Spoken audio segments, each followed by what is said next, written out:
Hello student, आज की class में हम देखेंगे कि अन्य धातु के लवण के विलयन के साथ धातुएं कैसे अभिक्रिया करती हैं। तो इस चैप्टर को पढ़ने इस टॉपिक को पढ़ने से पहले मैं आप लोगों को एक चीज़ बताना चाहती हूँ कि हम लोगों ने पढ़ लिया है धातु क्या होते हैं, अधातु क्या होते हैं। फिर हमने पढ़ा है कि धातु तथा अधातु के भौतिक गुणधर्म और रासायनिक गुणधर्म। फिर तो जब अधातु के भौतिक गुणधर्म को मैं बता रही थी आप लोगों को, तो मैंने आप लोगों को एक चीज़ बताई थी। सबसे पहला गुणधर्म बताया था चमक के बारे में। तो चमक में मैंने आप लोगों को बताया था कि जो अधातुएं होती हैं वो सामान्यतः क्या है, उसमें चमक का गुण नहीं पाया जाता है। लेकिन ब्रोमीन एक ऐसी अधातु है, मैंने आप लोगों को बताया था कि ब्रोमीन के बारे में, और मैंने कहा था कि ब्रोमीन एक ऐसी अधातु है जिसमें चमक पाई जाती है। लेकिन मैंने एक चीज़ कह दी थी कि ये उदाहरण है, एक्चुअली ये ब्रोमीन जो है वो अधातु का उदाहरण है और इसमें चमक पाई जाती है। तो ये क्या है, एक अपवाद है। ठीक है, अपवाद है। तो ये चीज़ बस आप लोग ध्यान में रख लीजिएगा। आप लोग समझ भी गए होंगे, लेकिन फिर भी मैंने सोचा क्लियर कर दूँ। तो अब हम देखेंगे कि जो अन्य धातु के लवणों के विलयन के साथ धातुएं कैसे अभिक्रिया करती हैं। तो अन्य धातु के लवण यानी कि अगर ए कोई धातु है, ठीक है, चलिए ये वाला डायग्राम देख के आप समझ जाएंगे अच्छे से। ये डायग्राम देखिए, इस डायग्राम में दो परखनली ए तथा बी की बात की गई है। ये क्रियाकलाप ऊपर वाला जो है उसी को डायग्राम में दर्शाया गया है। तो इसमें क्या है, लोहे की कील दिखाई गई है आपको। लोहे की कील को किस में डुबाया गया है, कॉपर सल्फेट के विलयन में। दूसरे वाले में क्या है, तांबे की तार है जिसको आयरन सल्फेट के विलयन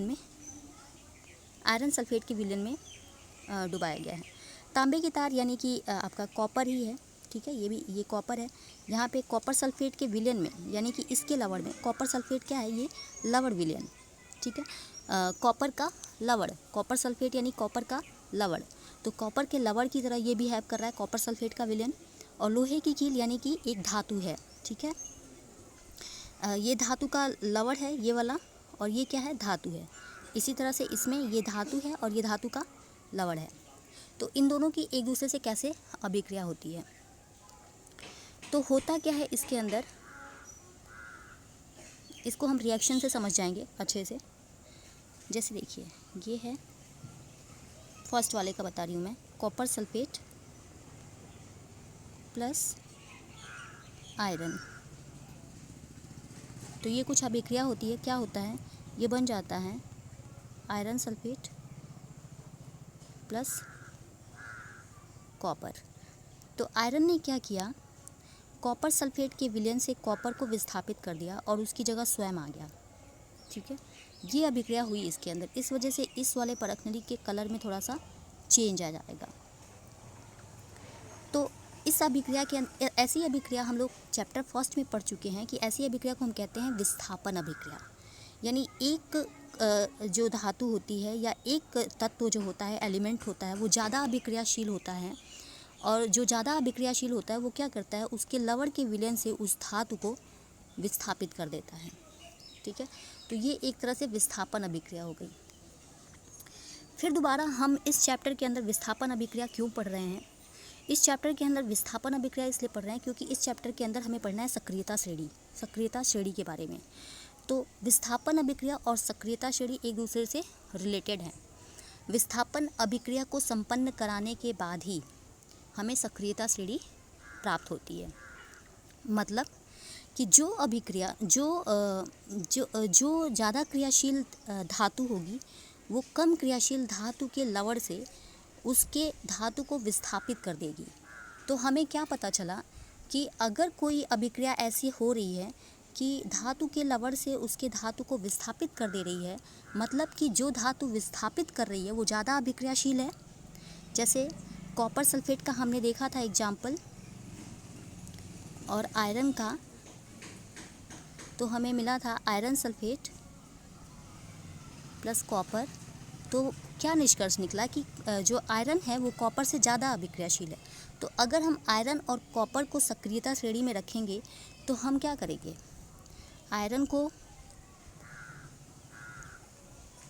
को ऊपर रखेंगे और कॉपर को नीचे रखेंगे। इसी प्रकार हमें अन्य धातुओं की सक्रियता श्रेणी प्राप्त हो गई कि कौन सी धातु ऊपर रहेगी और कौन सी धातु नीचे रहेगी। इससे पता चला कि कौन सी धातु ज़्यादा सक्रिय है और कौन सी कम सक्रिय है। अब ये वाला जो परखनली बी है, इसको अगर आप देखेंगे कि इसमें क्या है, तांबे की तार और आयरन सल्फेट। तो अभी हमने देख लिया तांबा यानी कॉपर, ठीक है। तो आयरन ज़्यादा अभिक्रियाशील है कॉपर से, तो इसने अभिक्रिया संपन्न हुई और ये क्या हुआ, कॉपर सल्फेट से कॉपर को विस्थापित कर दिया और बन गया आपका आयरन सल्फेट और कॉपर अलग हो गया। इस वाले में, ये वाली परखनली में क्या होगा कि कॉपर की तार है और विलयन है आपका,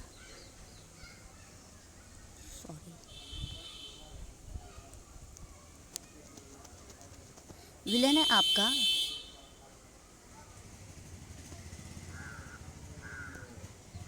आयरन सल्फेट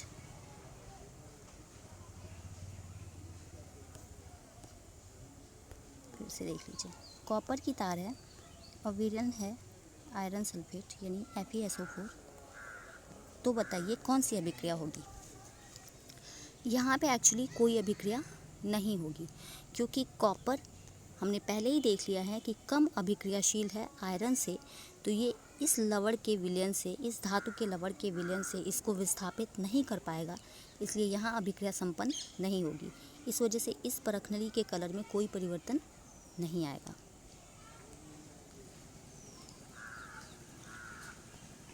देखिए यहाँ दिया गया है धातु ए और बी लवण का विलयन, ए लवण का विलयन और धातु बी। ये एक प्रकार की विस्थापन अभिक्रिया है जिसको संपन्न करा के हमें सक्रियता श्रेणी प्राप्त होती है। अब हम देखते हैं कि सक्रियता श्रेणी क्या होती है।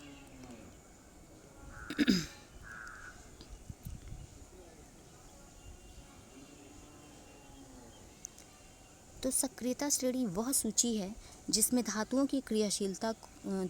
को उनकी क्रियाशीलता के अवरोही क्रम में व्यवस्थित किया जाता है। यहाँ आप देखिए सक्रियता श्रेणी यहाँ दिया है। अगर हम यहाँ पे हाइड्रोजन को एक ऐसे मार्क के रूप में दर्शा लेते हैं कि हाइड्रोजन, ठीक है। तो हाइड्रोजन के ऊपर जितने हैं वो हाइड्रोजन से ज़्यादा क्रियाशील हैं, यानी कि कौन, potassium, sodium, calcium, magnesium, aluminium, zinc, iron, lead.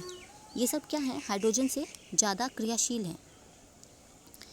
अगर इसके नीचे, हाइड्रोजन के नीचे देखें तो कौन है, कॉपर यानी तांबा, मरकरी यानी पारद, सिल्वर और गोल्ड।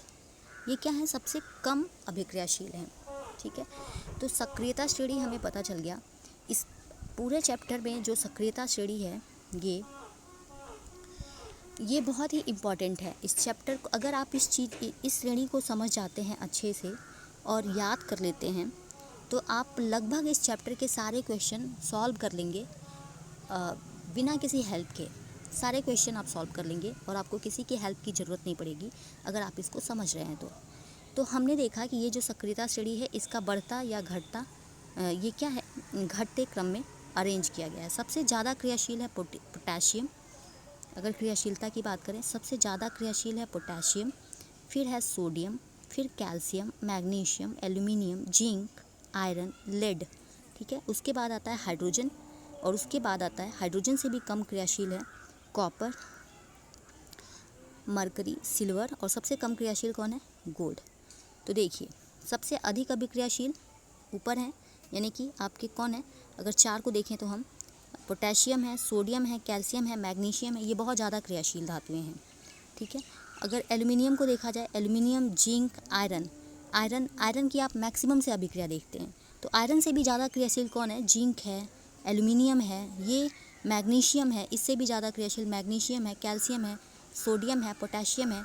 यानी कि अगर हम आयरन सल्फेट का विलयन लें, आयरन सल्फेट मतलब आयरन का लवण लें, ठीक है, आयरन सल्फेट लेते हैं, तो अगर हम उसकी कॉपर से अभिक्रिया कराएंगे तो क्या होगा, कॉपर कहाँ है, यहाँ है, देखिए कॉपर, तो ये कोई अभिक्रिया नहीं संपन्न करेगा, ठीक है। और अगर हम उसकी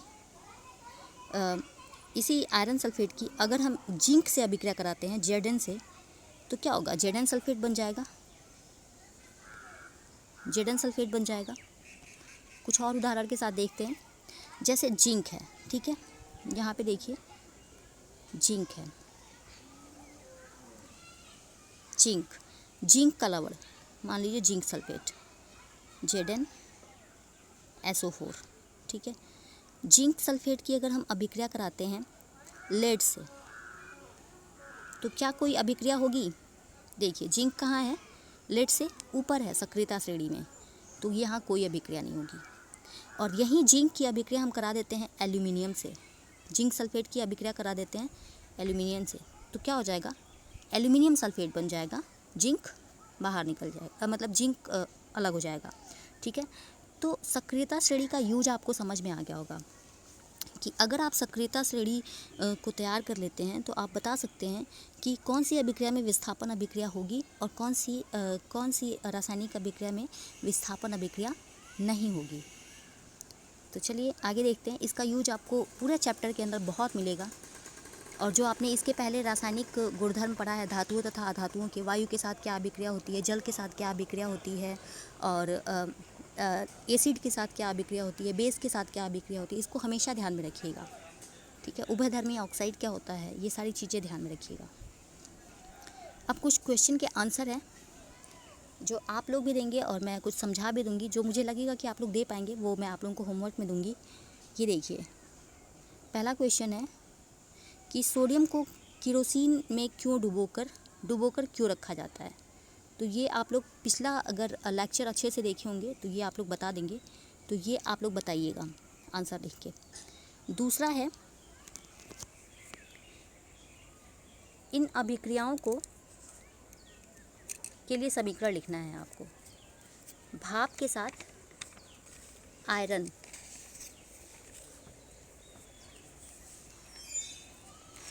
भाप के साथ आयरन की अभिक्रिया, और फिर जल के साथ कैल्शियम तथा पोटेशियम, जल के साथ कैल्शियम तथा पोटेशियम की अलग अलग अभिक्रिया।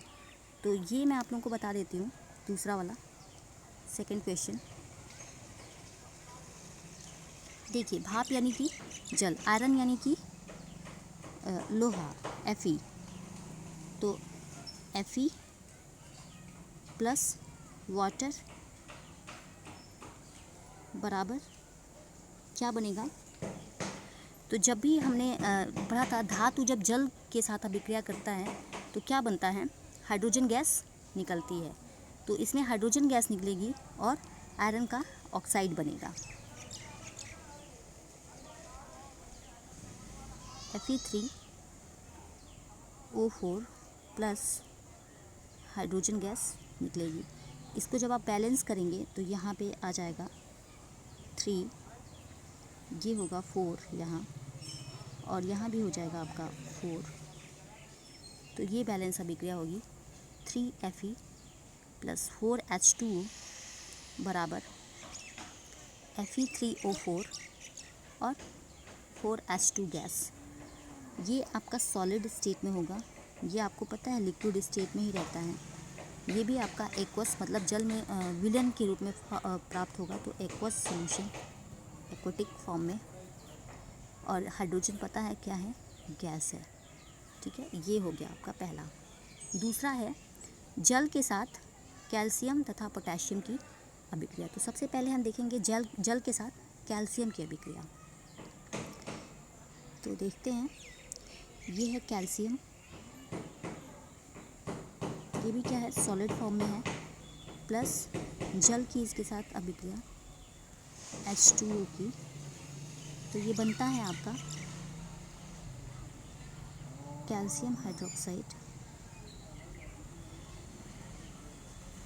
प्लस वाटर प्लस ऊष्मा निकलती है, यानी हीट जनरेट होती है। आप लोग बताएंगे ये किस तरह की अभिक्रिया है, एंडोथर्मिक है कि एक्सोथर्मिक है। अब इसको अगर आप बैलेंस करेंगे, ये सॉलिड फॉर्म में है, ये लिक्विड फॉर्म में आएगा, और ये आपका होगा 2, ठीक है।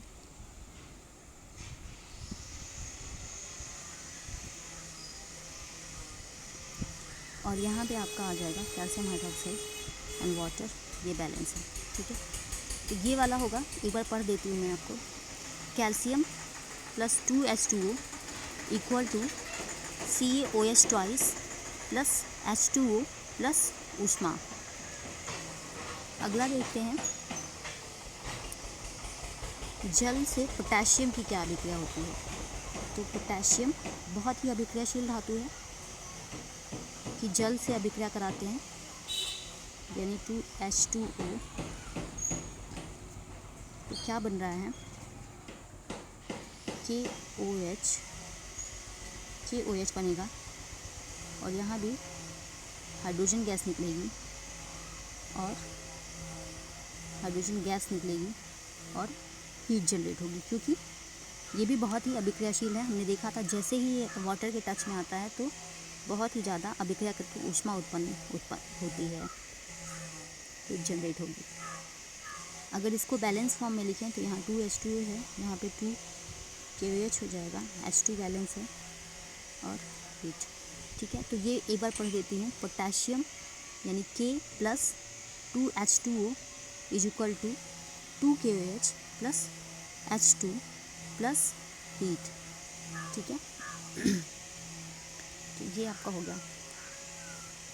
ये क्वेश्चन नंबर 3। अगर अभी तक जितना आपको समझाया गया, अगर आप सारी चीज़ें समझ रहे हैं तो आप इस क्वेश्चन को थोड़ा सा ध्यान से पढ़ेंगे तो इसका आंसर दे देंगे बहुत ही आसानी से। मैं बताती हूँ कि कैसे आपको आंसर देना है, आंसर आप खुद देंगे।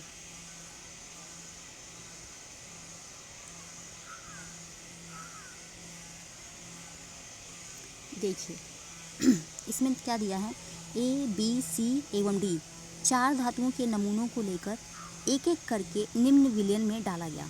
मतलब A, B, C, D 4 कोई धातु है जिनके नमूनों को लिया गया और क्या करा गया, एक एक करके आयरन सल्फेट में, फिर कॉपर सल्फेट में, फिर जिंक सल्फेट में, फिर नाइट्रेट, सिल्वर नाइट्रेट में डाला गया। ये सब क्या है, ये क्या है, धातु के लवण हैं, ठीक है। धातु के लवण में डाला गया, किसको, A को, B को, C को, D को। आयरन सल्फेट की अभिक्रिया में, आयरन सल्फेट के विलयन में क्या कर रहा है, ये A कोई अभिक्रिया नहीं कर रहा है। इसके पहले आप ये देख लीजिए कि आपको क्वेश्चन क्या पूछ रहा है, मतलब किसका आंसर करना है आपको।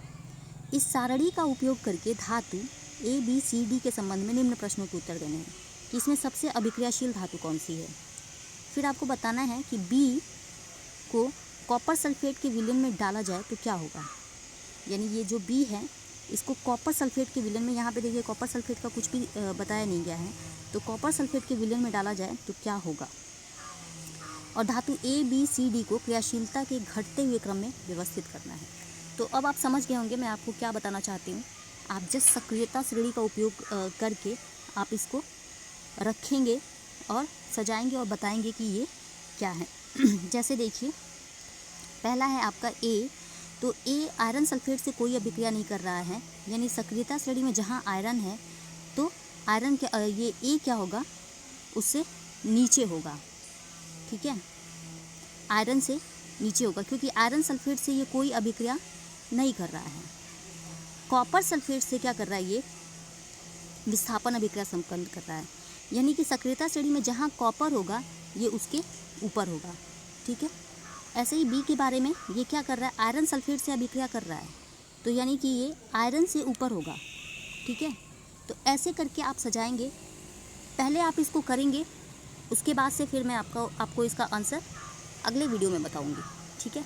लेकिन उसके पहले आप कोशिश करिएगा कि आप इसको, और हाँ, आप कहीं से नकल मार के इसको मत करिएगा, अपने मन से करने की कोशिश कीजिएगा। कहीं से PDF देख के छाप लेंगे तो उससे आपको कुछ समझ में नहीं आएगा। आप खुद से करने की कोशिश कीजिएगा, अगर कोई दिक्कत होगी तो पूछिएगा, और अगर आप कर लेते हैं तो बहुत अच्छी बात है। क्वेश्चन नंबर 4 देखिए,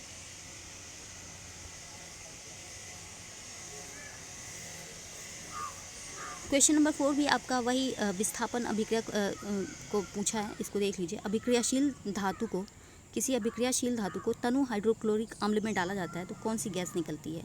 तो धातु की अम्ल के साथ अभिक्रिया में क्या हुआ था? धातु की जब अम्ल के साथ अभिक्रिया हो रही थी तो कौन सी गैस निकली थी? धातु की जब अम्ल के साथ अभिक्रिया हुई थी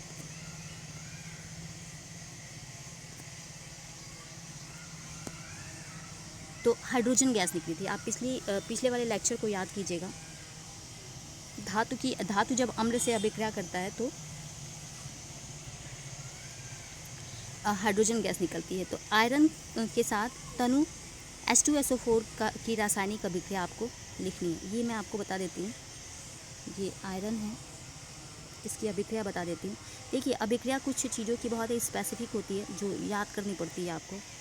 बस आपको ये जानना चाहिए कि प्रोडक्ट क्या बन रहा है, तो आप लगभग कर लेते हैं। H2SO4 तो क्या बनता है? ये आयरन सल्फेट बनेगा, क्योंकि हमने देखा था आयरन जो था वो हाइड्रोजन से सक्रियता श्रेणी में ऊपर था और हाइड्रोजन गैस इसमें निकलती ही है। जब कोई भी धातु एसिड से रिएक्ट करता है तो हाइड्रोजन गैस निकलती है।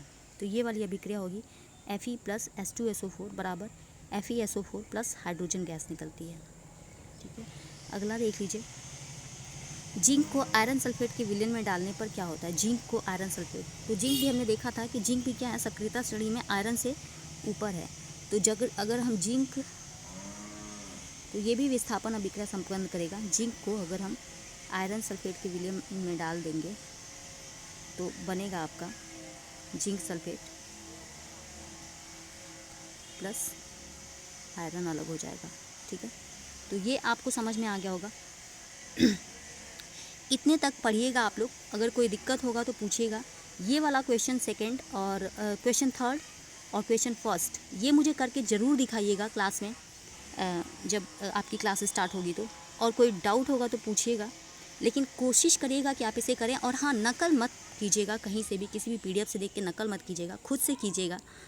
और आगे की क्लास में हम आगे के टॉपिक को डिस्कस करेंगे। और अगर आपको ये लेक्चर पसंद आया है और आपको समझ में आया है तो आप इसे लाइक कीजिए, अपने फ्रेंड्स के साथ इसको शेयर कीजिए, ज़्यादा से ज़्यादा लोगों के पास इसको शेयर कीजिए, ताकि अगर किसी को इससे लाभ पहुंच पाए तो अच्छा लगेगा मुझे। और इस चैनल को सब्सक्राइब भी कीजिए। थैंक यू देखने के लिए।